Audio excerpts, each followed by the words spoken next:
මෙලෙස police භාරයට ගෙනුනේ van රථයක් සහ දොඹකරයක්. අප වාර්තාකරු පැවසුවේ අදාළ දොඹකරය අද වරකාපොළ නගරයේ ආසන්නයේ පිහිටි ධර්මසිරි සේනානායක පිළිරුවට පුෂ්පපහර දැක්වීමට රැගෙන විත් ඇති බවයි.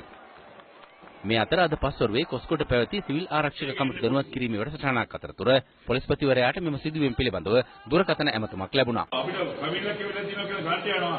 ගන්න රාජකාරීට අවහිර කරන කවුරුහරි එමි ඔක්කොම හැරස් කරනවා. බලයිද ඉවසින්නලා. තවටියක් බලයිද මට කතා කරලා මම තපේලාගේ ඔතන ඉන්නවා රැගෙන කිසි කෙනෙක් ඔතන යන්නේ නැහැ.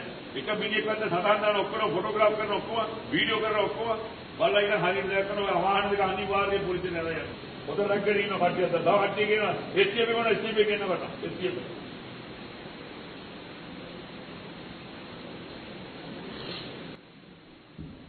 දැක්කනේ මගේ නියෝග. හරියට දකුණු පළාතේ වගේ නේ.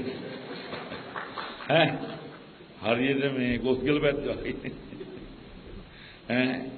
බල පිටිය ගාල්ල මාතර ඒ වගේ නේ දකුණේ වගේ නේ. එම තමයි අපි උඩ රටවලට අපි කිලින් මිනිස්සු. කැගල්ල පොලිසියේ SSP කතා කරුවේ නොඑක් දේවල් මගේ නියෝගයක් මං කවහම ක්‍රියාත්මක කරනවා මම පාස්සේ ඉන්න බයන. මගේ නියෝගයක් ඒක කියන එක අහන්න නැත්තම් රැගෙන ඉන්නවා හිංසා කරන්න එපා මිනිස්සෙයින්ට එපා එහෙම කරන්න. කියන දේ අහන්න නැත්තම් වාහනේ දෙන්න බෑ කියනවනම් විශේෂ කාර්ය බලකායක් ගේනවා අරගෙන යනවා වාහන. ඒකට බලපෑමක් කරන්න ආවොත් නීතිය ක්‍රියාත්මක කරනවා ගහන්න ඕන වුණොත් ගහනවා බයන. බයනද ගහනවා. මම ඉන්නවා පිටපස්ස. හැබැයි මරන්න බෑ. තුවාල කරන්න බෑ. ආවම බලේ පාවිච්චි කරලා අර යනවා. You can break the law but you can bend the law. උඹට නීතිය කඩන්න බෑ. හැබැයි නීතිය නැමුවේ. අපි නමාගෙන යන නීතිය. අපි නමාගෙන යන නීතිය. අපි නමාගෙන යන නීතිය.